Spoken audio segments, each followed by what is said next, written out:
Good morning, everyone.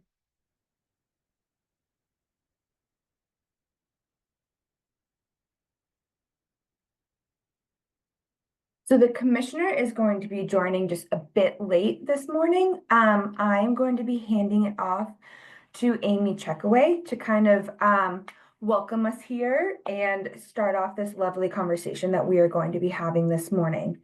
As a reminder, if you guys are putting anything in the chat, please make sure to chat with everyone, not just hosts and panelists, so folks from the public can see as well. If you have any questions, please just, message me directly. And hopefully we can start this off without a hitch. I hope everyone is having a great week and had a lovely Thanksgiving. And, holiday shopping is going well. Amy, I'm passing it to you.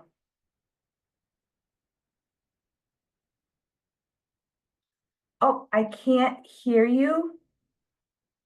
Just one more quick reminder. Could everyone please put your name and organization in the chat? Just so folks that are taking the minutes can kind of get it easy. Thank you so much. Testing, how's that? Sounds great. It's clear, not muffled. It's perfectly clear. Excellent. Hi, everyone. So nice to see everyone here today. Thank you for taking the time. For those who don't know me, my name is Amy Checkaway, Senior Associate Commissioner for Policy Research and Data Analytics at EEC.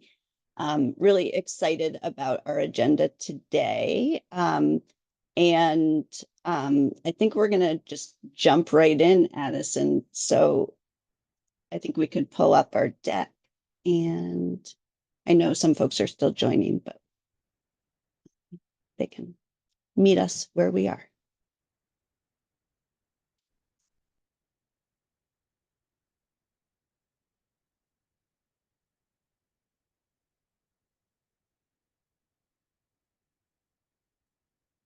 Excellent. So we can go to the next slide with the agenda. So we are really excited to be able to talk with you and share an update today on our new Child Care Financial Assistance Family Portal. And then we have two different research presentations that we are fortunate to have members of our external research teams here to help share some of what they've learned from some research they've been doing for discussion and input from all of you. And as Addison mentioned, the commissioner is hoping to join a little bit later on, and so she will share some updates and next steps at that point when she does. So without further ado, I think we can dive right in, Addison. So just going to the Child Care Financial Assistance Portal, and I am really happy to turn things over to our Chief Product Officer at EEC, Jesse Murray. And Jesse, I think it would be great if you introduce yourself and then obviously jump into sharing our updates. Sure thing. Thank you, Amy, and apologies in advance. I'm getting over being sick, so my voice may sound a little funny. But as Amy mentioned, my name is Jesse Murray. I am the Chief Product Officer here at EEC. What that means in layman's terms is my team is basically the bridge between the program side and the IT side, acting as that translator in terms of not just, what do we want to achieve, but how do we want to achieve it? And so what we've been doing, in this year leading up to this point, and really we're about to kick off a bunch of big efforts, is working on the overall modernization of the EEC technology footprint, which, if you are like me, you might be surprised at how much technology early education and care actually involves, but there's a lot of it. And so right now we know that there are significant burdens that are faced by families, by providers, by educators in dealing with all of that technology. people have to go to, you know, one program for billing, another program for licensing, another program for actually doing childcare search. And oftentimes those systems don't talk to each other because they were very singly focused, purpose-driven, built so that they could achieve one thing really well, and everything else, if it did it, great. But you know, if it didn't, or if it didn't, it did it very with great difficulty, you know, that's fine too. And so what we really want to do in this effort is, instead of thinking about we need to take this one workflow or this one task and achieve it, we want to throw that out and think about how are the humans that are actually trying to do those tasks going to interact with our systems, like what makes sense to them. And so we've been taking an incremental approach to date, really trying to add on a lot of the policies and procedures work that the team has been hard at work rolling out in the CCFA space. But we're about to really take a big leap from here. As we're thinking about kind of the principles behind this, one of the big ones that we want to keep first and foremost in our mind is reducing administrative burden. We know that from the government side, you know, efficiency, efficiency, efficiency. We want things to move through the system quickly. But from the people side, a lot of times, you know, if you're applying for CCFA, you have a family and kiddos that you need to take care of. You don't want to be spending a ton of time hunting down materials for an application, or just trying to parse legalese that doesn't make sense. And from a provider side, you don't want to deal with a bunch of bureaucratic nonsense. You just want to take care of kids. And so what can we do to make this a modern experience that doesn't take a computer science degree to actually get through? So if you want to move to the next slide, I can talk a little bit more about, so right now, like I said, we have these kind of purpose-driven systems that don't talk to each other very well. They were great for getting us off the ground, getting us out of paper. But, you know, we have families in Kinderwait for the wait list. We have families once they're actually applying for financial assistance in FACS and getting through that process. And then we have, once the families are actually placed, we have them in CCFA, and that's where our providers do do their billing and ongoing work from there. These systems on a good day only talk to each other a little bit. It's really hard to answer basic questions like, how long was someone on the wait list before they get placed? And we have very splintered experiences in terms of voucher providers versus contract providers, and families basically barely have an online experience here. And so, like I said, we want to utilize what we call human-centered design, which is really the best practices in the software world, not only the government world. And where we want to really keep some of these people-focused principles in mind is, first, we just want to recognize, like, we need to meet people where they are, because barriers that we put up are, sorry, just going to make my computer stop dinging at me. We want to meet people where they are, because we know that, you know, in Western Mass, Not everyone has the same level of access to broadband. They might have different levels of connectivity. Some folks are, they've been glued to their phone from the day they were born, but others aren't as experienced or comfortable with technology. And we need to make sure that our systems work for everyone on that spectrum. We also want to make sure that we can answer questions that are simple, like how long are families staying on the wait list? Because answering those questions means that we can then target where our intervention should be. Are people getting hung up on the documentation step when they're being assessed for eligibility? Maybe that means that we need to look at what sort of documents we're actually asking for and if there are different formats that we can take them in.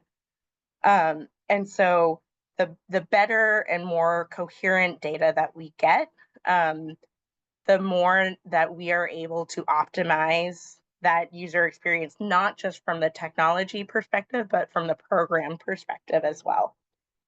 And then we just want to make sure that we are supporting families and providers along the entire spectrum of that journey. So there are a lot of places where right now you can kind of be dropped off at the bus stop and told, hey, we'll see you in a little while. But we want to make sure that we're supporting families, that they understand where they are, where they're going, what their next step is. And we're really excited that we've put out an RFQ to build this system, to build into our larger statewide integrated eligibility system. And we are on the cusp of awarding that to a vendor very, very soon. And I think we're really excited about being able to bring back that human part and that dignity to this process. If you'll advance to the last slide on my side. And I see that there was one question about the statewide eligibility.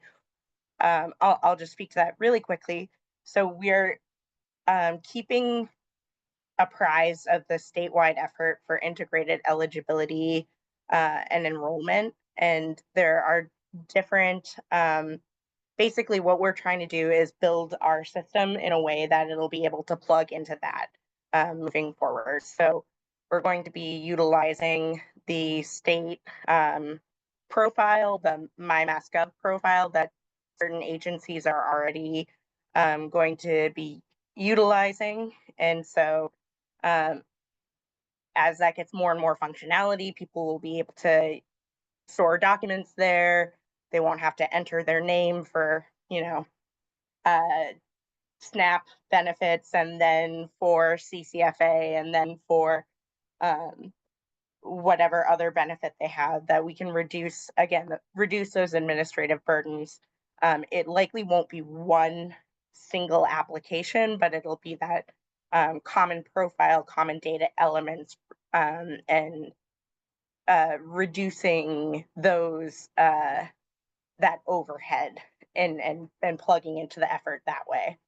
But yeah, overall, we're trying to I'm happy to talk more to that offline, and I can put into the chat later my contact information if folks are interested in following up on specific questions. But yes, we're hoping that this is not going to be a siloed effort. This is going to be one where we think about the whole journey for the family, where they don't just poof into existence when they're starting to apply, and then pop out of existence until it's their time for the next step of the journey. They exist the entire way through, and we know that they have the stresses of managing childcare in between, of managing that waiting, of figuring out what do I need to do amidst all of life's other struggles. So how can we make that digital experience what they expect based on, how they interact with other benefits, other internet sites, just the modern expectations of I can use it on my cell phone, I can use it in my language, and making sure that it matches our expectations from EEC in terms of our policies, our procedures, and bringing that dignity to the families and reducing that overhead for providers so that really we can focus on kids getting quality care and everything else is details. So like I said, we're really excited that we're about to kick off an engagement with a vendor, in final stages of doing that determination. And we're hoping to show a lot of progress in the next year. This is something that we want to build with you all and not for you all. And so I think there are going to be a lot of opportunities to weigh in on the usability and make sure that we're going in the right direction. So I will hand it off. I know I'm reaching my time, but like I said, I will put my contact information in the chat. And thank you so much, Amy, and the rest of the crew. Thank you, Jesse. I think we could take a few more minutes in case others have any questions or comments. You can raise your hand or put things in the chat, whatever works best. Just wanted to pause for a couple minutes.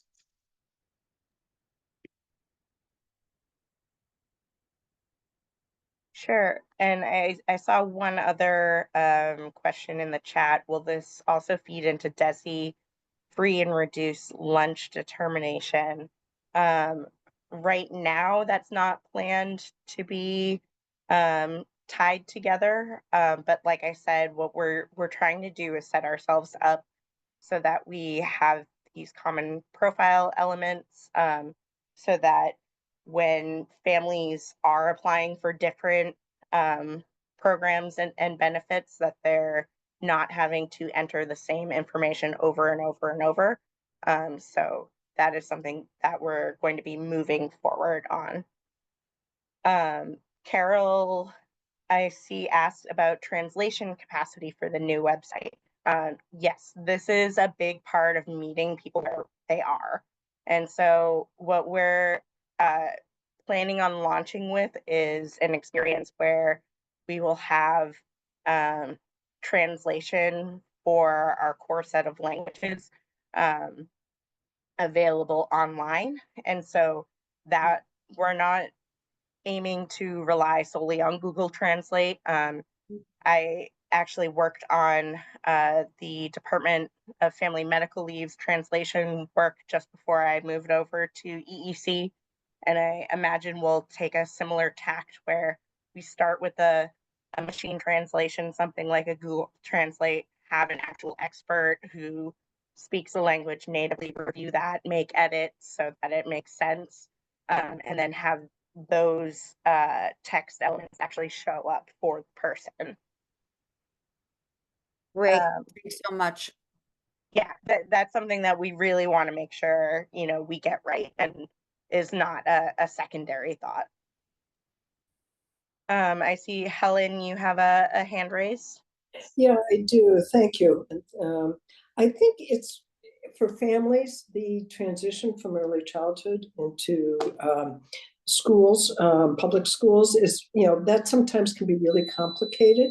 I can't remember if all kids now have SACID numbers when they come into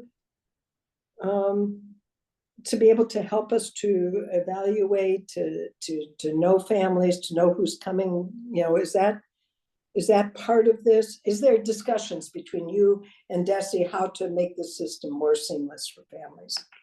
Yeah, we haven't made final plans there, but that's something that has definitely come up where the SACIDs, the student assigned IDs, right now those are in DESE's purview and they come a little bit later. But we have had it brought up on several occasions that maybe we should be assigning those earlier, you know, as soon as the student is actually, you know, getting involved with EEC, and that's something that we could bring through. And so I think we're just figuring out what that would look like, and what would that technical change be, you know, making sure that we're covering all the scenarios and all of that. So what I anticipate is Well- that that's something we're thinking through. We may not have it at initial launch, but it's something that we're definitely considering right now. So this is something that I've been pushing for probably for the last, everybody on this call probably knows this, for probably the last 15 years or so, since the department began. Because that, and well, we won't even go into other stuff with teacher certification, et cetera. But it just, you know, somehow to make life simpler for families would be really important. And SACID numbers is not a big deal, I don't think, you know, to just. Yeah. Yeah, have and them. Helen, you know, I think we actually do have SACIDs assigned to a good portion of kids in the childcare financial assistance system, if not all of them. So I think there's a lot of opportunity there, and appreciate you continuing to raise this. Thank you, Yeah. Amy. Sure. It's definitely at the forefront of our mind. But thank you.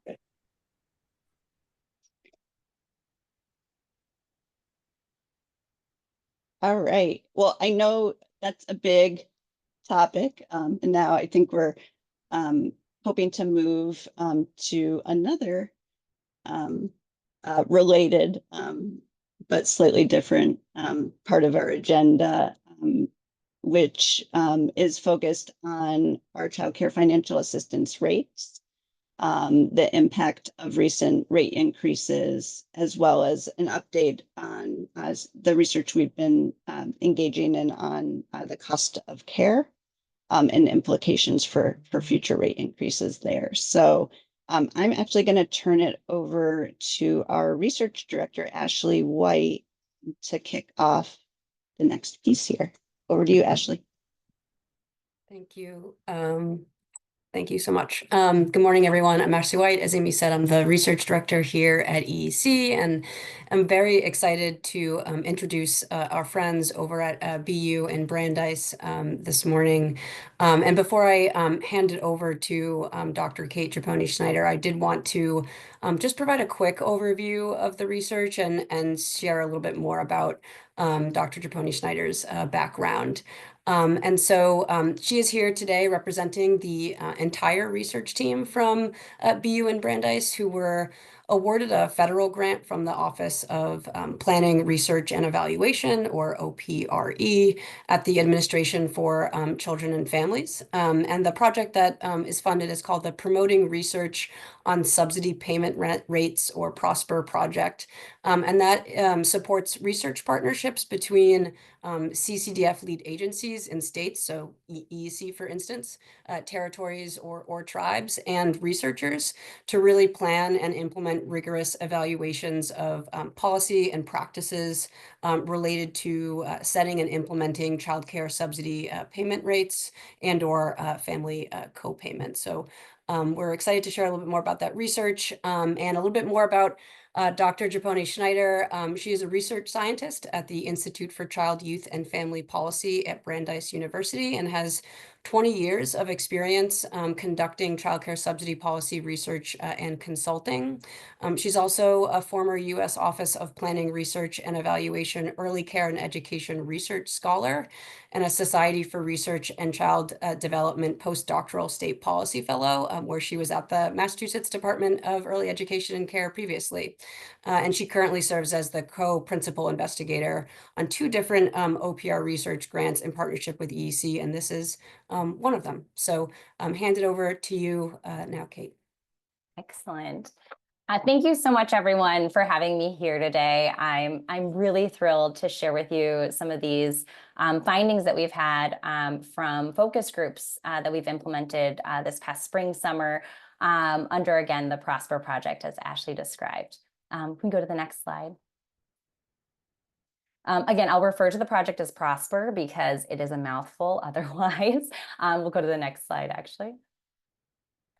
So today I'll just give you a brief overview of the Prosper project so you have some context. Again, I'll go over some relevant findings, I think, within the context of this call, this meeting today. And then hopefully at the end we can have a short discussion. Next slide. And next slide. So as Ashley already gave a great overview, so I don't have to touch on this too much, but Prosper, again, is a federal research grant. Again, is awarded to my colleagues at Boston University and my colleagues and myself at Brandeis University. And again, as Ashley said, we are working in partnership with EEC on this grant. There are actually 9 other either university or research organization partnerships with 9 other CCDF lead agencies in the country. And what's wonderful about this project is we are all studying the same research question. And as Ashley alluded to, that is, do changes in childcare financial assistance reimbursement rates and/or family co-payments affect families' access to care? And for anyone who does a lot of OPRE research grants like we do, this is really unique that we're all studying the exact same question in these states. And so we have potential opportunities to not only hopefully provide findings that are helpful to Massachusetts, but also other states in the country, and share findings across state and see if we can do any cross-state analyses as well. So we're really looking forward to kind of diving into this grant even more. This grant was a 2-phase grant. So the first stage, phase 1, was a planning grant, an 18-month planning grant. And then that's followed by a 4-year evaluation grant, which we're now in now.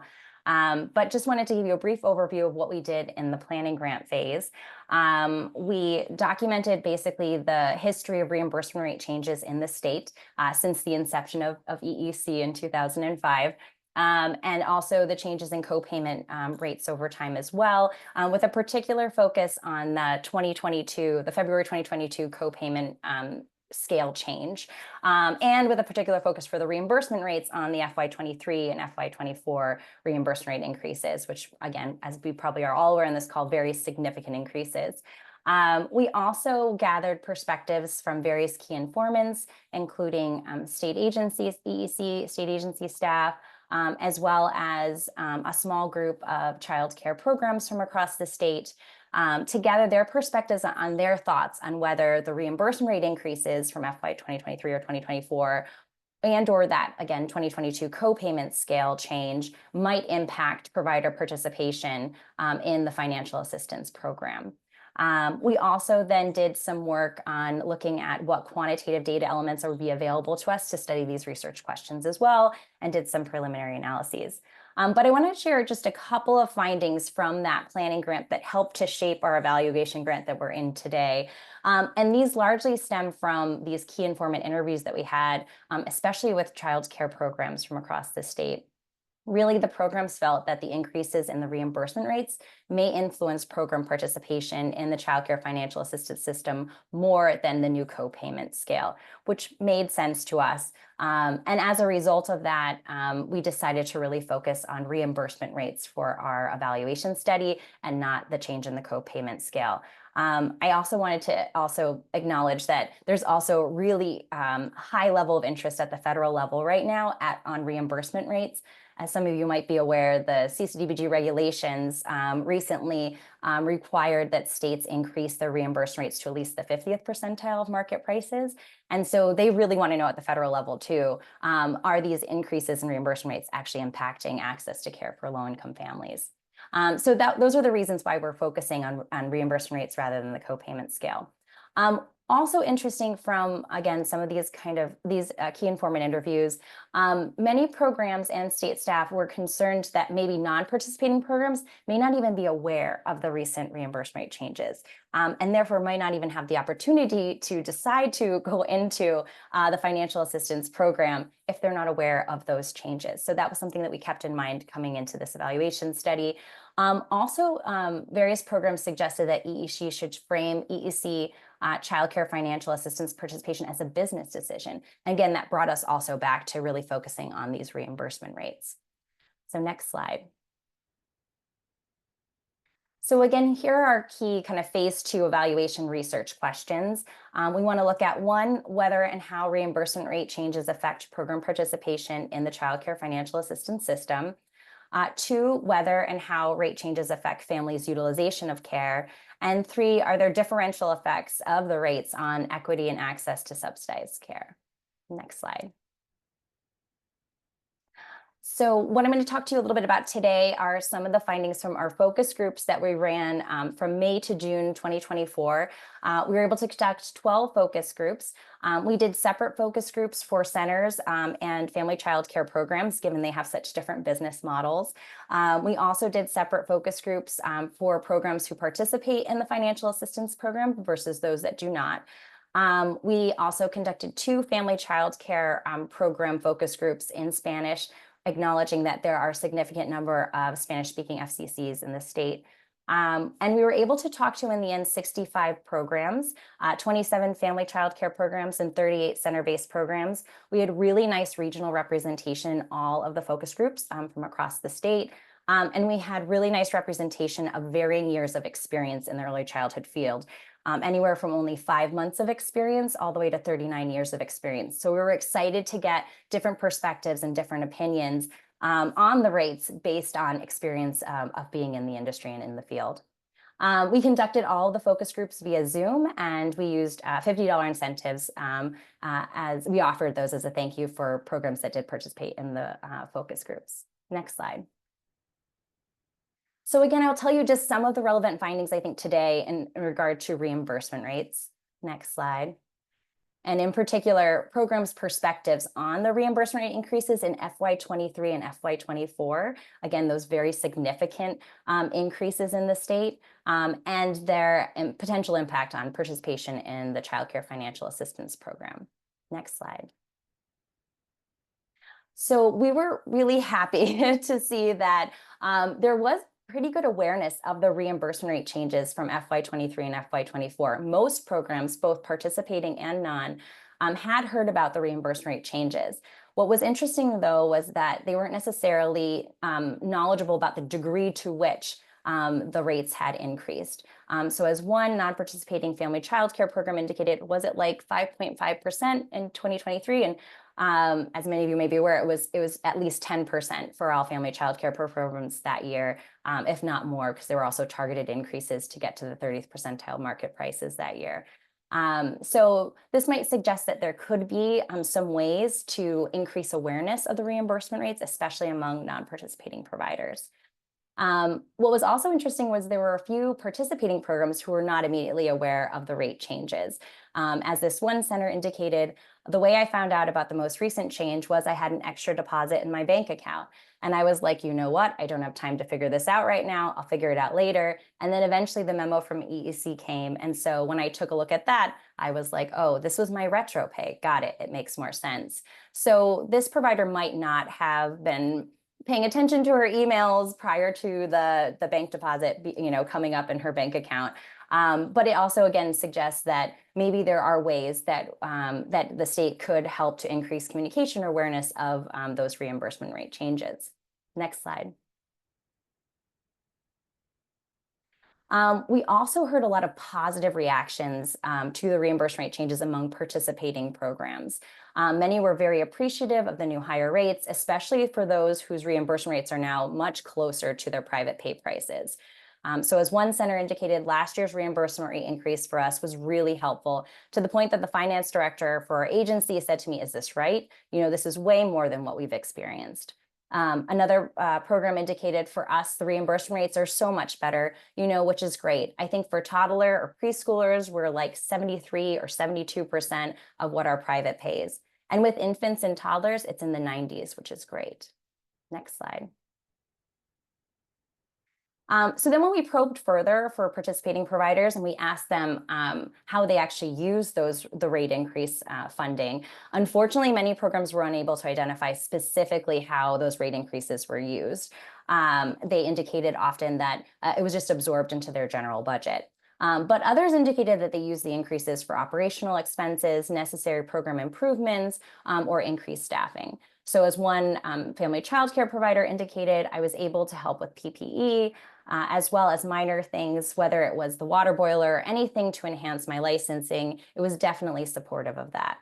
A center indicated we have actually increased our staffing. You know, we initially had increased our staffing during COVID for health and safety reasons, and we've kept that, which I guess indirectly might enable us to be more effective with high needs children. So that was exciting to hear. Next slide. So when we talk about the reimbursement rates more globally with everyone, not just participating providers, but also non-participating, although again, many programs were really appreciative of the rate increases as a step in the right direction, many, and again, in particular, non-participating programs indicated that the rates are still too low to either start to participate or again, for those already participating, to participate more in the financial child care assistance system. As one non-participating center indicated, we would really need another funding source in order to be able to manage what we would receive in terms of income and what it actually costs to support the child and family. The voucher does not cover it. And so then when we probed further and asked, what would it take for you to start to participate or to participate more in the program? Many programs indicated that the reimbursement rates would need to be at or close to their private pay prices. So as one non-participating center indicated, we offer a 10% sibling discount. And I feel like we can manage if half the kids were paying a 10% discount via vouchers. That feels like a very fair, safe number. So it does seem like there are still some barriers to financial assistance program participation based on the size of the reimbursement rate. Next slide. So I want to talk to you a little bit, and you can go to the next slide, about our next steps. Obviously, this is just a small sample of programs who we talk to, although it gives us wonderful, rich data and wonderful information of what providers' perspectives are. We're also in the process of looking at quantitative data analyses to look at the impacts of the FY23 and FY24 rate increases on, again, program participation in the financial assistance system. So that's both the number of programs who participate and the degree to which programs participate in the program. We're also going to be looking at that analysis through the lens of different provider characteristics and subgroups of providers, age groups served, obviously program type, geography, location of in the state that a program is located. And we're going to look to see if changes in rates differentially impact these different subpopulations of programs. So we hope to come back to maybe this group again to bring you some more information in the future on some of those analyses. And then finally, too, as I alluded to earlier in the presentation, we're also exploring with EEC the potential for some additional communications approaches related to the reimbursement rates to get the word out about the degree to which, in particular, the rates have increased over the past couple of years. But I'm going to leave it there because I know we're going to move into discussion. But again, really grateful to EEC and everyone else on this call for letting me present my research. And I really hope some of it resonates with some of you or helps you in some way in your work. But Ashley, I think I'm bringing it back over to you now. Yeah, and thank you so much. I really appreciate you being here this morning and sharing this really critical and important research for these folks. If you could go to the next slide, we just wanted to, I know that it sounds like there's some questions in the chat, and I see a hand raised, so happy to take those first, but maybe we can leave this slide up because I think we wanted to sort of, as you alluded to at the end, Kate, we want to make sure that this work is informative and helpful not only to the agency but to folks outside the agency, and so just wanted to engender a little bit of a discussion here to get folks thinking about the applicability of this research in their work. But I'm happy to take some questions from the audience first. And I see hand raised, but I also did see a question in the chat first, and that's from Carol Rubin, wondering if you could tell us a little bit more about the FCC providers who participated, were the majority of them in an FCC system or independent? And then a question about sort of if any informal or unlicensed providers were included as well. Yeah, that's a great question. Sorry, Kate, let me just interrupt real quick. Good morning, everyone. It's Amy Kershaw. Apologies for being late. I wonder if we can drop the discussion questions into the chat and stop sharing so we can see everybody. Perfect. Yeah. Okay, great. I'll just give me 1 second and I'll do that. And I could probably take while you do that, Ashley. Yeah, go ahead, Kate. Question from Sorry to Carol. interrupt. Yeah, no, thank you so much. That was a great idea. I like to see faces too. So that was a great question, Carol. So we actually had some pretty good representation of system versus non-system members. I'm just looking it up here. There were 11 family child care programs who were members of an FCC system and 16 who were independent. So we had a nice mix of both, but we didn't talk to any FFN or unlicensed providers. So yeah, those were out of our sample. But again, we did talk to a nice mix of system versus non-system family child care providers. Great, That's thank you. Yeah. And then is it Rachel? Sorry if I mispronounced your name. Yes, hello everyone, Rochelle. Thank you for being here. So I guess for me, it's not a question. I wanted to reflect back on what has happened since this research and the rate increases. I run 2 preschools that are private that never had vouchers. And the increase that happened in the past 2 years made us able to start that. It pushed me, right? I was like, yes, well, now the financial burden is not as much anymore. And I want to be able to help those families and still afford to pay my staff a good amount of salary.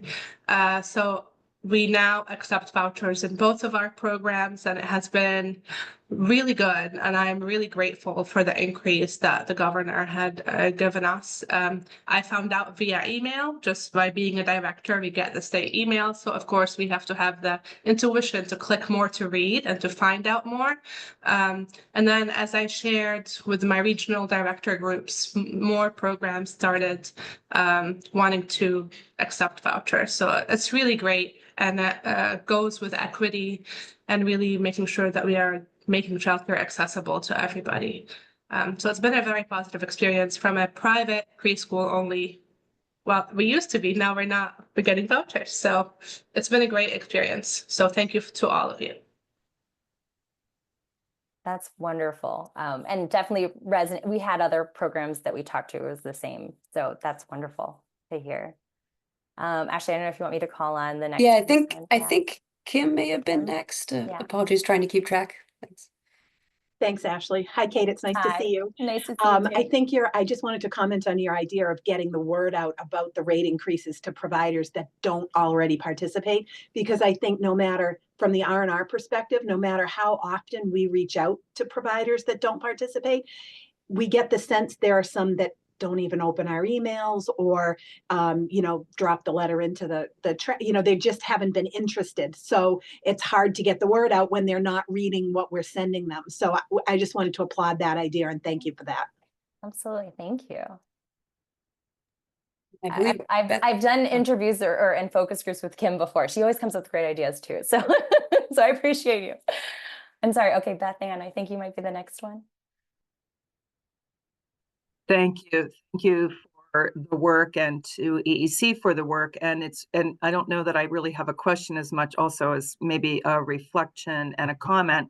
So we have advocated for years and years and years with both administrations, the legislature, to fund the increases to rates. It's been a really critical component for many providers who were already participating in the subsidy system or who wanted to. So kudos to everybody for making that happen, particularly the Times made it happen, and the commitment from the legislature and the governor to fund early childhood in a different way. And fortunately to the surtax that exists in Massachusetts, which is why some of this indirectly is able to happen.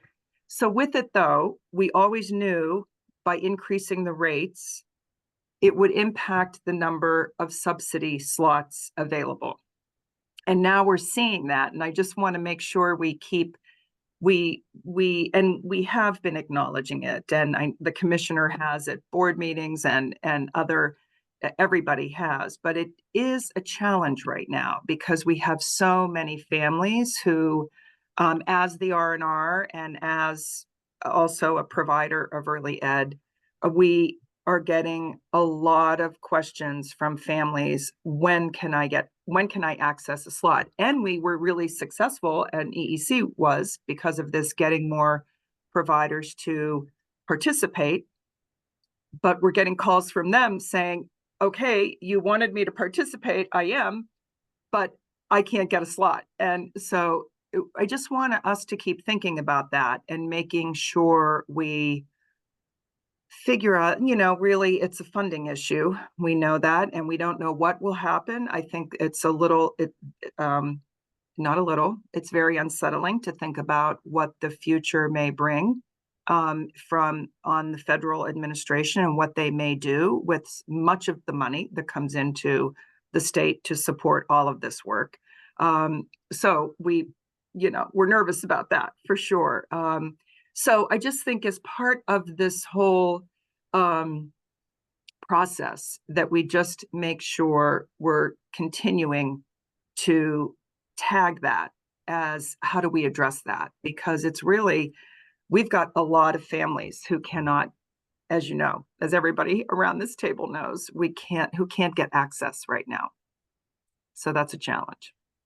Thanks, Beth Ann. I'll just jump in for a second. And I know, Ariella, you have a question too, but for years, we've been trying to figure out the right balance here, obviously. And even with the procurement, the agency made a pretty definitive decision to make sure that we were reimbursing at the cost of closer to the cost of care to reflect the services that we want kids and families to have. So making sure that we're both reaching families and also being able to address increasing costs and the types of services we want to make sure families have always been sort of a difficult balance with the agency within, finite resources. So of course we share all the concerns about our families on the waiting list and those who can't access. And we're incredibly grateful for the rate increases. And I think between C3, the rate increases and the time that we were able to run the pilot for staff accessing childcare financial assistance, the interest in participating in the childcare financial assistance system has really increased. And that is a great, we are building the foundation of the system we want. We're not reaching all the families we would like. We are not at the true cost of care. And it's a good segue actually to the next agenda item too, as we continue down the path of that work. But I think what we're seeing in Kate's research, and thank you so much to you and the team, and I know there's going to be another round, which we'll be really interested in, we can really begin to understand what the impact is of making sure that we're getting closer to the market or closer to the true cost of care. And while we continue to struggle to try and reach additional families with those finite resources. So we really appreciate it and the partnership with all of you around talking about the needs within the system. So Rochelle, do you have another question? Your hand's still up. No. Okay. So Ariella and then Jody. Thank you. Thank you so much, Commissioner. And just really want to thank you and your team for your leadership on this. It's really been amazing to see all the advances that we've made in the early ed fields in the last few years. I just want to lift up, and I know that you're aware of it and your team's aware of it, but I want this entire group to be aware that there were programs that made decisions, that made calculations based on the communications that they had been receiving from EEC and from others in the state regarding the voucher program, regarding the educator pilot, just seeing all the headwinds and saying like, gosh, like this is the time, if we really care about low-income families, this is the time to invest. This is the time to open a center. And there are a lot of people who are now in a really, really difficult spot because they cannot get vouchers. I'm working with one staff member who very, very briefly lost her voucher because her husband got a job, and then she was pregnant, had a baby just a few months later. Now has to go back to work and does not have a voucher, so she can't be back at work and is going to be losing her health insurance, her job, her everything. And that family is just like in incredible distress. We also, as the commissioner knows, we have a center in Brighton that is basically going to have to sell their that's basically where we are is if we don't get some sort of understanding or communication of a timeline on when, at least for the workforce, at least for educators, on when those vouchers might be available again, they're going to have to close their center. And I'm hearing from colleagues across the state who are thinking about running centers, and they're hearing this as a cautionary tale, and they're saying, gosh, we can't afford to do exactly what we know we need to do, which is to open up centers and slots to serve low-income families, because we just don't know when the vouchers will be available again, and we can't hire staff. We can't depend on this. So just want to, raise that up as something that I know everyone is working really hard on and everyone is thinking about. I just feel a responsibility to share the pain that so many of these families are feeling, and to make sure that everyone is aware of it. And just the last point on this that I will share is I just wanted to get clarity on how it's impacting the C3 grants, because I know we have a lot of centers that are desperate to take vouchers. They have children lined up that want to enroll in their centers, and these kids are voucher eligible. And they can't take these kids, and want to understand the impact on their C3 grants in light of that. Thanks, Ariella. As I think we're all sharing the concerns about both the impact on families who are waiting to access care and may not be able to pursue work or, other economic mobility goals. And we continue to, with you, communicate the needs within the system. Recognizing the family that you lifted up and the many other families that are in that situation at this time too, especially with the costs just increasing, not just for childcare, but for groceries and rent and utilities and all other kinds of things. So again, looking forward to continuing to partner to make sure that we're lifting up the experience of families who are looking for access to care. Jody? Hi, everyone. I just wanted to say thank you too for this presentation and for all of the work. I think a little bit parallel with what Ariella shared and some points and comments that Beth Ann made, but really I'm curious about like the prioritization of teachers accessing vouchers and subsidies, because we have as we know, like we're not going to solve the nut of teachers' salaries right away, but if we can support them to be able to access childcare so they can go to work and support our systems, it feels like a win-win. So that's important. And also just thinking about like it sounds to me like the voucher system is paused to some extent, and like what's the timeline going forward? So it's like it's backing up. There's a lot of families, there's a lot of centers that really want to access that. It impacts their C3. What's the timeline going forward, regardless of the fact that maybe the rates have gone up, but the subsidy numbers have gone down, but just so that our centers can really like have good knowledge to pass on and support the families. And again, in particular, those teachers I'm really thinking about. So let me just say the rates have gone up, and access to childcare financial assistance has also gone up significantly. We are at about 65,000 in the caseload right now. I think when I came back to the agency in 2022, we were closer to 50,000, maybe 48,000. So we're serving more families than we ever had before. At current funding levels, we don't anticipate opening up the restrictions that we have on the income eligible vouchers at the moment. At current funding levels, we'll have to maintain the current restrictions, which is open for continuity of care. So that's for siblings or kids who are transitioning out of other types of care.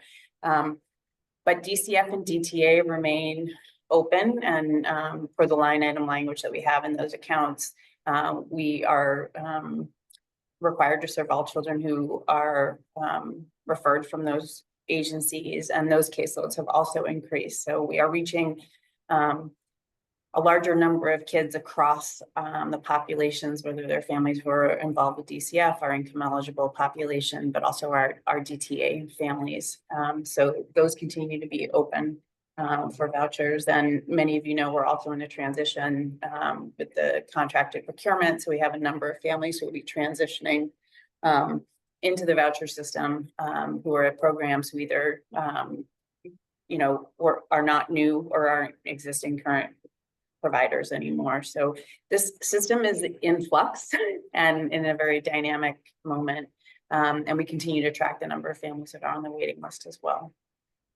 Beth Ann, did you want to get the last word? And then we're going to move on to the next presentation where I'm sure you will all have as many interesting comments and conversations and questions as well.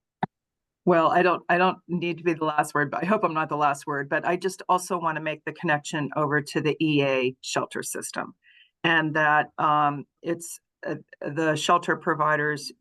I know you've interfaced a lot, EEC has, on this issue, but as many people know, the governor is about to ask the legislature to shorten the timeline for people in shelter. And one of the huge barriers for families right now to get out and to work, to get out, they need to be working so they can pay rent in order to get placed. And while there is support to help people get started, they have to get work, and they can't get work if they don't have a voucher. And I know, in years past, homelessness was a priority for a voucher. And I realize there are the limits, but this is a very real impact for trying to manage the shelter system right now as well. So just want to also tag that, and maybe for the research to be thinking about all of the connections between, very low income, at risk families and children, and how do we make sure we prioritize that effectively. And homeless families continue to be a priority, and obviously if they're working with DCA, they would have access for vouchers through that. The new contracts that we re-procured also added additional spaces for families experiencing homelessness. And so hopefully many families, or some families, will be able to access those in shelter, would be able to access those seats. And also for the early education and care staff, as new contracted seats or new classrooms associated with that re-procurement are coming on, staff are prioritized and have eligible to those seats as well. We realized it wasn't an expansion proposal, but there was a shifting of some seats across the Commonwealth. So there should be some opportunities for both staff and families experiencing homelessness, as well as some income eligible families, as limited as it may be, through that. I turn it to the team too. Tyrese, is there anything else you wanted to add about sort of where the narrow and limited opportunities are? We can't give a timeline right now, obviously, in terms of those restrictions that are on the vouchers and families coming off the waiting list, as it is financially dependent. Yeah, I think you did a good job at just giving an outline of like where there is availability. The most access, the best way for families to access currently a voucher would be through GTA or DCF. And for our priority population families that fall within our contracted providers, that would be the other access point for them as well. And we have opened up contracts for income eligible early education and care staff. And so those are the current opportunities where families can access childcare financial assistance.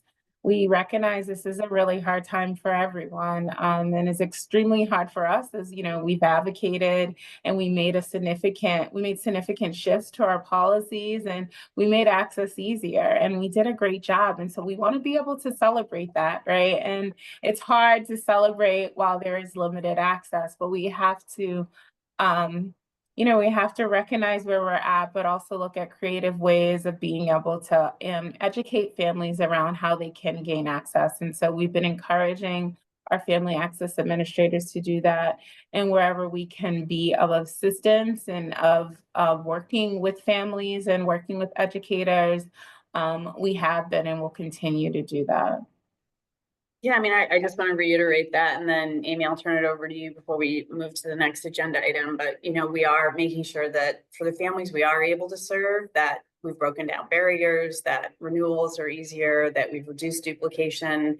So for families who are in the system and for our providers who are in the system, we're increasing rates. And you heard Jesse at the beginning talk about the family portal, which will be a transformative experience for the families. So again, building that foundation of the system that we want as we hopefully continue to grow over time. Amy, and then we really are going to turn on to the next item because I know you are going to want to hear a little bit more about the cost study. Thanks, Amy. I put it in the chat, but like, this is why advocacy is so important, and would just encourage folks to come to the 9:30 call. We had Danielle Ewan on this morning. I think Beth Ann, you're kind of wondering about the federal level, what that means for the state level. And we kind of pledge to stay informed and sharing accurate information, and especially about action. Because we know that the governor is working on her budget proposals, and that will be released in January, and then the House and Senate will follow. And I think, you know, the team at EEC doing a good job of explaining kind of like where all these pockets of money lie and who makes decisions around them. So we know that we have an opportunity for 2026, but we also know there are some conditions that we will be operating in the next year. So just really want to encourage people, and if you can't make the 9:30 call, we're recording more. The commissioner will join us next Thursday after the board meeting, and we will have Spanish interpretation, live Spanish interpretation with Excel. So please spread the words. Everybody is welcome. Thank you. Thanks, Amy. Just quick answer to Ariela's question. I think we have about 1,700 educators now who, with a priority, are on the waiting list. So, we've also been taking a look at the percent of providers that are participating, or at least have a voucher agreement signed. Again, I think about 2 years ago, we were right about the 50% mark, or just over 50% of our licensed providers were participating in CCFA or had voucher agreements. And I think we're closer to 68 right now. So that is an amazing accomplishment. Again, making sure that what's in our control, we're building that system to make it user-centered, whether it's our providers who are interested in participating or our families who are accessing care. So strengthening the foundation to build on. Okay, Amy, am I turning it back to you or Ashley to talk about the cost work? Amy to Amy to Amy. Yes, I'm back now. And I know we could have a whole meeting on each of these topics. So trying to move through as much as we can. And I think, Addison, we could bring the slides back up too for a moment.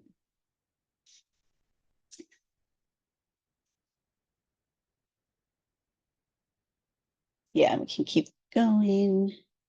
Perfect. So we're again really grateful to have research partners with us today from the American Institutes for Research, known as AIR for short, to share an update on their work to date on helping to update and refine Massachusetts cost of care models. I believe they were before they came to this meeting in April recently to share an overview of the scope of work. And so now we're back with findings. These findings were also shared with the EEC board in November. And we just wanted to bring an overview to this group as well. And they'll be used to inform the approach to rate increases both this year and beyond. So I am actually gonna, in the interest of time, share very little context and really turn the presentation over to AIR, but you can go to the next slide just to give a sense of what we're going to try to cover quickly today, which again is an overview of the research that's happening this year to update our cost models. Methodology really focused today on the findings from phase 1 of the work, which is really culminating now, recommendations from the AIR team, and then briefly giving the advisory council a sense of what's next, and hopefully having time for discussion and all of that.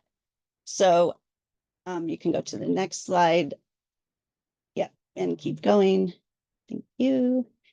So I think as most folks here know, we have been sort of on a journey here, working to both sort of develop initial comprehensive cost estimation models, as well as now updating them. Also, just acknowledging again that earlier this calendar year, EEC received approval from the federal government to use an alternative cost-based methodology to inform childcare financial assistance rates moving forward. And again, this work is part of our ongoing partnership to understand the cost of care, not only to inform childcare financial assistance rates, but also other investments to support family access, as well as program stability and sustainability. So I am really pleased to turn things over to the AR leads, Dr. Amanda Danks and Maya Escuita, to go through all of their work. And again, just sort of want to begin by acknowledging just the amount and intensity of work that has taken place over the course of the past 6 months to get us to the point where we're at. Had the opportunity to express appreciation to the AIR team, I think just yesterday, just recognizing how much progress we're making. And of course, there's so much more we still want to do. So without further ado, over to you, Amanda. Thank you, Amy. And so on the next slide, you'll see a list of our study goals. And so as Amy, perfect, thank you. As Amy described, our goals are to update, refine, and expand the cost models that Massachusetts uses to inform funding decisions. These cost models include 2 different types. One is a cost of current care, or essentially the cost of all the resources that are used right now to provide childcare. We're also developing models that are going to show the cost of aspirational care. And so that is going to represent the cost of all resources that would be needed to provide an aspirational or ideal level of care. And so to do this work, we have been and we will continue to engage with early educators and other interested parties to inform the development of the cost models. And also, of course, the creation of things that are going to be useful for you all as you work through this process. And so on the next slide, you might be asking yourself, what is a cost model?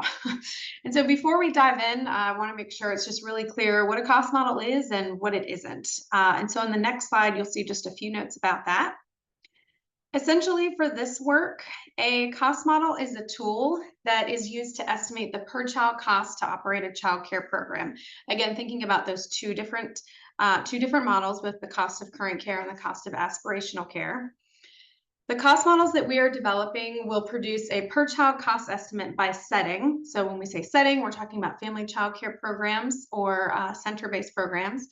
By age, as we know, there are different ratios and children need different things at different ages.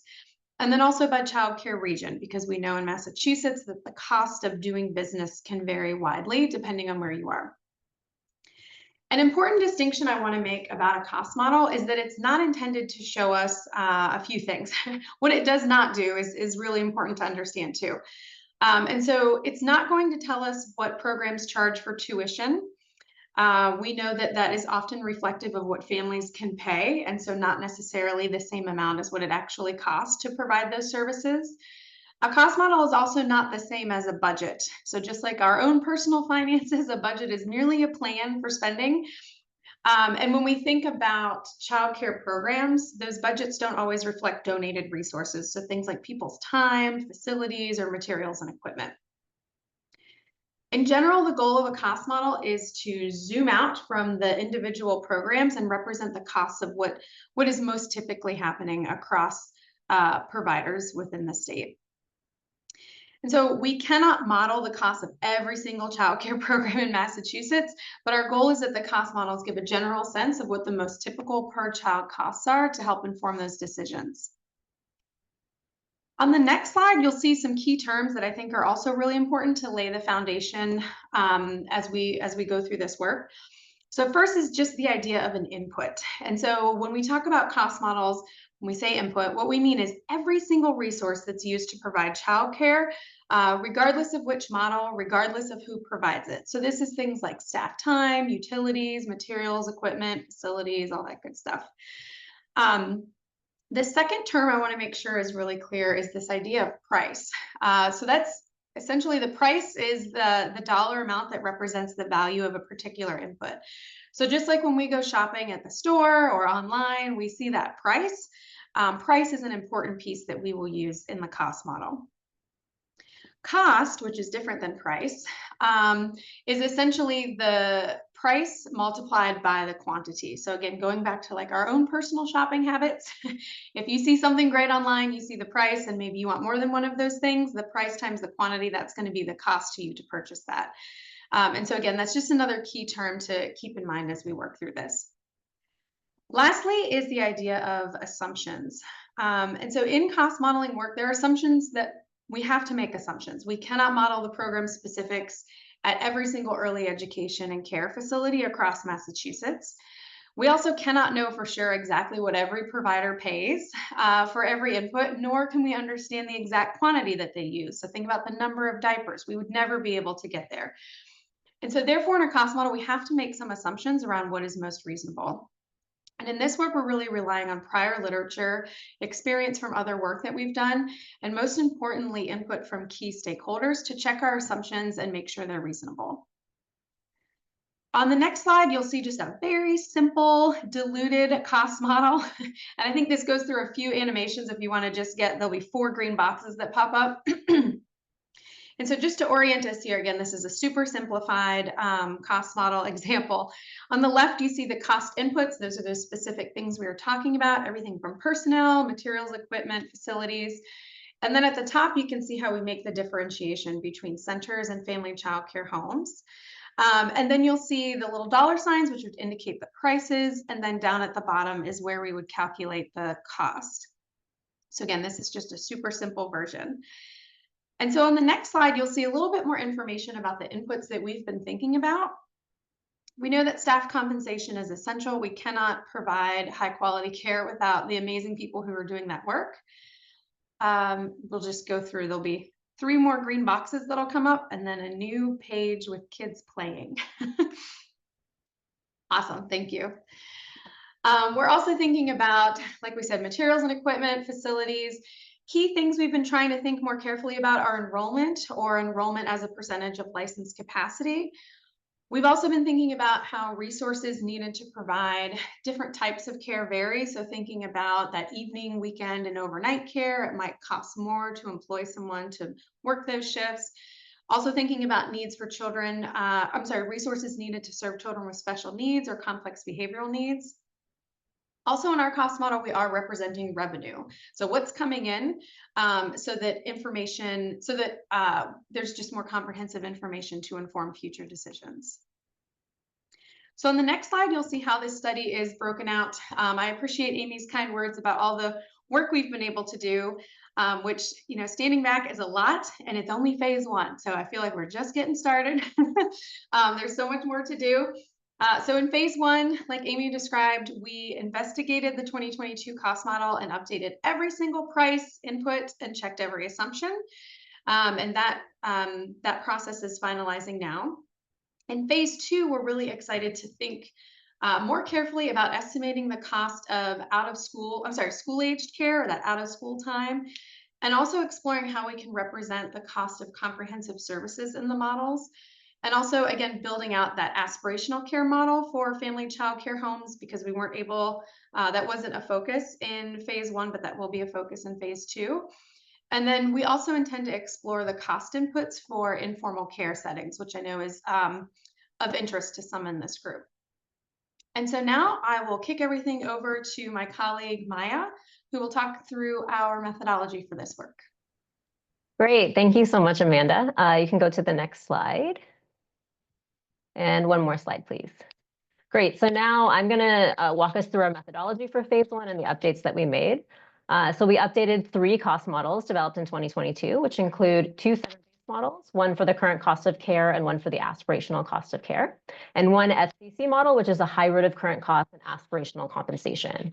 And the FCC model also incorporated 3 different size scenarios, capturing the cost of care in family homes serving a range from 6 to 10 children.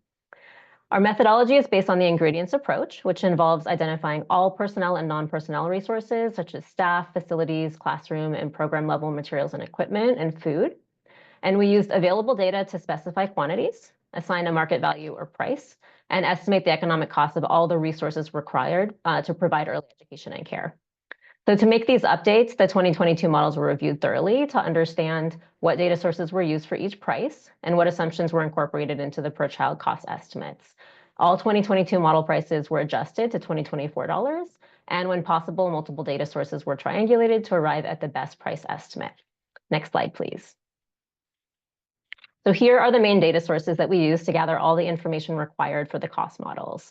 So first is the C3 data.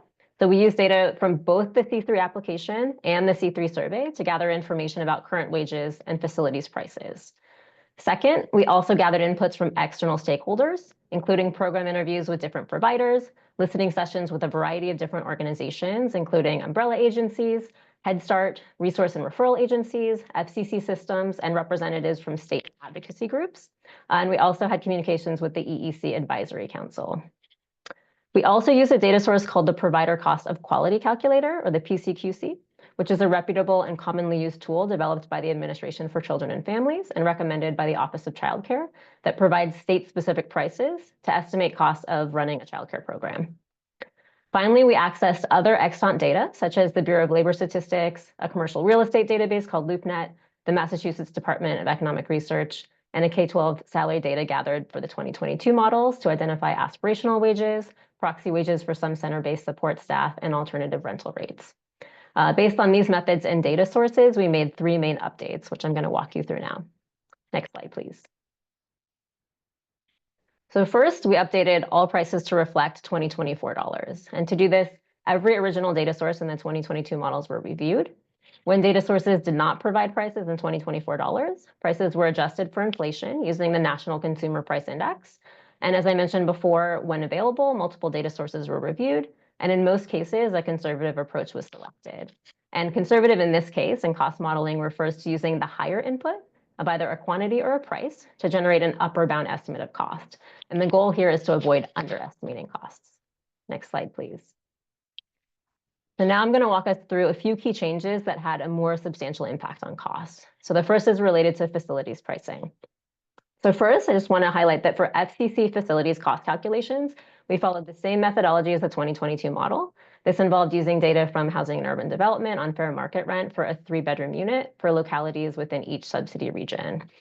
However, for facilities prices for centers, we still followed the same basic methodology used in the 2022 model, but with some adjustments. And this approach deviates slightly from the conservative approach that I just outlined. So here, if we look at the table on this slide, the first and second rows demonstrate how facilities prices were calculated in 2022. And the 2022 methodology used a price of $17 per square foot, which is based on the PCQC estimate, and set this price to subsidy region 1 or Western. It then used a regionalization factor based on the MIT Living Wage Calculator to adjust rental prices for other subsidy regions. So we can see in the first and second row how that is done.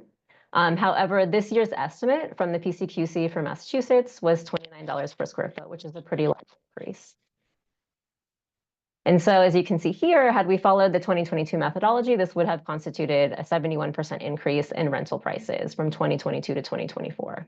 So to investigate this further, we triangulated prices using data from the C3 survey on monthly rental rates and data from a commercial real estate database called LoopNet, and found that the $29 per square foot was more reflective of current rental rates in the most expensive region, or Metro Boston.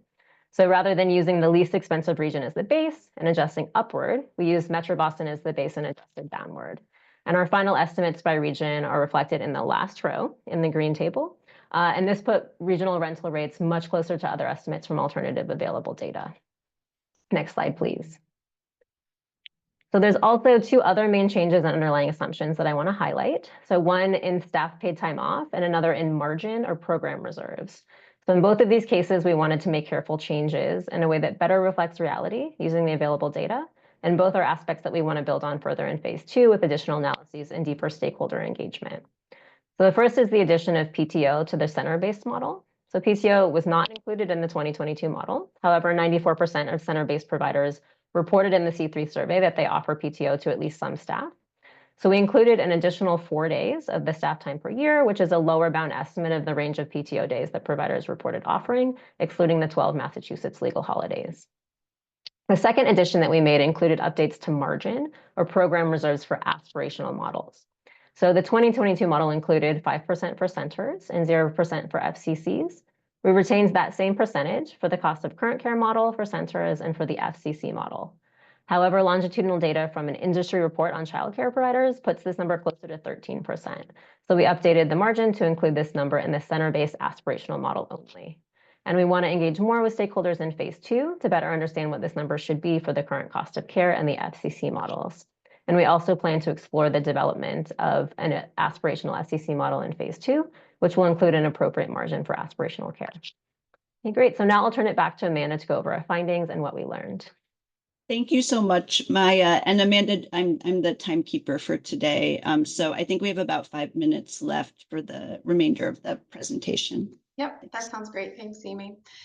So just real quickly, some notable increases from the 2022 cost estimates to 2024. So you can see here that those range from between a 14% increase and a 26% increase for center-based care, and then between 12 and 19% for family child care programs.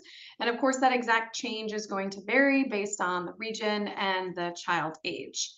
On the next slide, you will see. Yep, perfect. We kind of dive into some potential cost drivers for price increases between 2022 and 2024. Overall, it's personnel, wages, and benefits. They increase between 7 and 9%, which equates to about 50 cents an hour, up to $4.50 per hour, just to put that in more tangible terms. Also, like Maya described, the cost of facilities did also increase substantially between 28 and 29%. In centers, and this also applies to family child care homes, the per child cost of food increased by about $1,000, which I think we all have experienced in our own homes as well. So that's approximately $3.83 a day. And so that also has a pretty substantial impact on the price increases. And so on our next slide, what you'll see is a table. And just real quickly, we're going to orient ourselves to this table. On the left, you see the regions. Across the top, you see the different ages. What you see here are the per child daily cost estimates with the dollar sign. Underneath in parentheses, you'll see a percentage, and that shows the percentage increase from 2022 to 2024. These red numbers here, we're just kind of calling out anything that's above 20%. And you can see those all fall within the preschool and school age age groups. And that is in large part due to that per child food increase that's happened. Again, that's about $4 a day. And so that really increases more substantially in those age groups.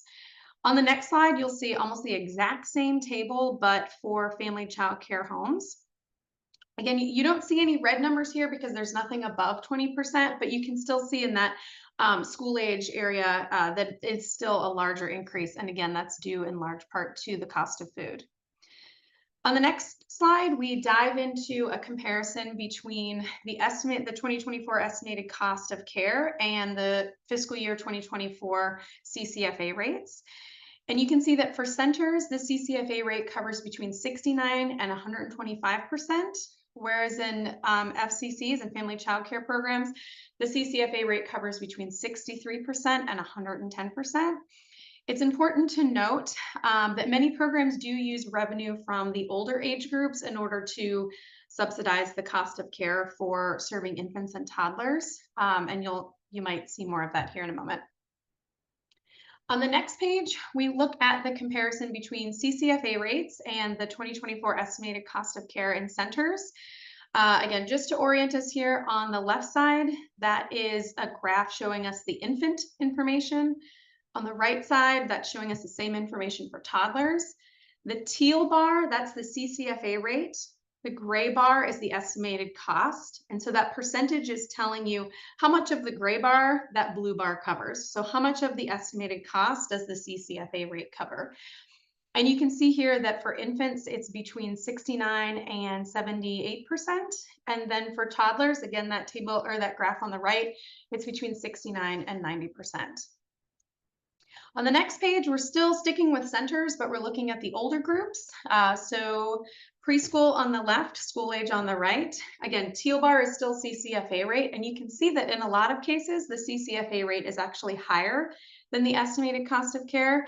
But remember, we do know from other work, and I'm sure you've all heard as well, that centers or providers can often use that additional to help cross-subsidize caring for the younger children. On the next slide, you'll see the same information for family child care homes. This table here is showing you the information for children who are under 2. Again, that teal bar is the CCFA rate, and in this case, the dark blue bar is the estimated cost of care. So when we look here for children who are under 2, we can see that the CCFA rate covers between 79% and 110% of the cost of care, just depending on where you are. And in the next group, in the next page, we're thinking about children who are over 2. And here again, teal bar is CCFA, blue bar is the estimated cost of care. And you can see there are some gaps here. And so the CCFA rate covers between 63% and 73%. So now scooting on to our recommendations, I think that'll be 2 slide clicks forward. We do recommend that EEC uses the information from these cost models to help target fund increases based on either region, setting, or age groups. We also encourage EEC to consider tuition rates as an additional benchmark to try to understand what else is happening in particular regions or settings or age groups when it comes to the cost of care and what programs are able to bring in. Our initial analysis supports the current regional alignment of certain CCFA rates, and so we support that decision. We also intend to explore the statistical differences between the per child costs across regions to help inform some other decisions around potential rate structure changes. And so just very quickly, our next steps, which is also 2 slides forward, we're going to continue to refine that cost model through June 2025. We'll be refining the aspirational model and also developing an aspirational model for our family child care homes. We're also going to further refine our school age care inputs and assumptions. We know that is a very unique program structure, and we want to make sure that our cost model is reflecting that. We're going to be expanding the cost models to also think about additional variation in program size, exploring transportation costs, and then also potentially considering demographics and additional needs that families may have. And so I think on the next slide, we have some discussion questions, and I see some questions in the chat. Amy, would you like me to start going through questions, or how would you like to move forward? I think we can bring down the slides. I wish we had more time today to focus on the findings and discussion. So just want to say that first. And I think that Commissioner, I don't know if there's anything you want to be sure to cover before the meeting ends, or we can take the rest of this time for any comments. We can certainly bring this to the next advisory council meeting too in some shape or form. So. Sorry, I wasn't here for the usual updates, but I think I'll yield my time so that we have a chance with the researchers, just reminding everyone that we have our board meeting next week. We will be talking about the FY25 rate increase at that board meeting. So presenting some options for the board to consider. As most of you are aware, we have 20 million total for a rate increase this year. And we intend to continue to recommend to the board that we recognize the cost of care has gone up for everyone, but also continue to use this research around the cost of care to inform our directionality around rates. Most of you are aware there was a closeout SUP that also included 2.5 million additional dedicated to centers. So that'll be part of the discussion as well. Just wanted to make sure that was on everyone's radar, and I'll turn it back to you. And thank you everyone for being here. And if I don't see you, happy holidays to you and your families. Thank you. And I do see a question in the chat from Eve that is very timely. Has there been any consideration of expanded staff costs due to significant special education and developmental screening needs of so many of our youngest children? So this is among the highest priorities for the second half of this fiscal year for the next phase of work. Recognize the importance of better understanding that, getting more data, engaging more with programs so that we can build some assumptions into the cost models as well. Happy to, thank you, Beth Ann. can continue Amy, I to also talk saw about another this. We talk about question. it all the time over here, so would love to have more opportunities for discussion. I'm sorry, I just interrupted somebody. No, that's okay. Amy, I was just going to say there was a question from Patrick in the chat about in-kind services included in the models. And so we do look at the cost of all inputs regardless of how they get there. So if it's a donated time, donated facilities, donated materials and equipment, we do consider all of those as inputs. We assign a price and calculate a cost. Sure.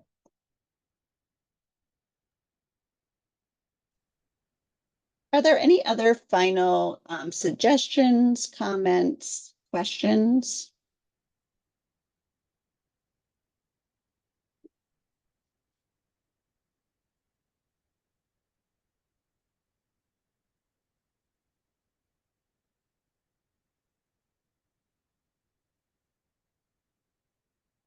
All right, well, more to come.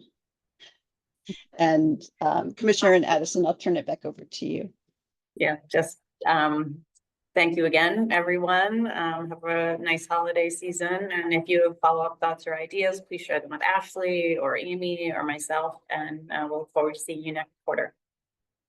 All right, take care, everyone. Thank you. Have a nice holiday, everybody.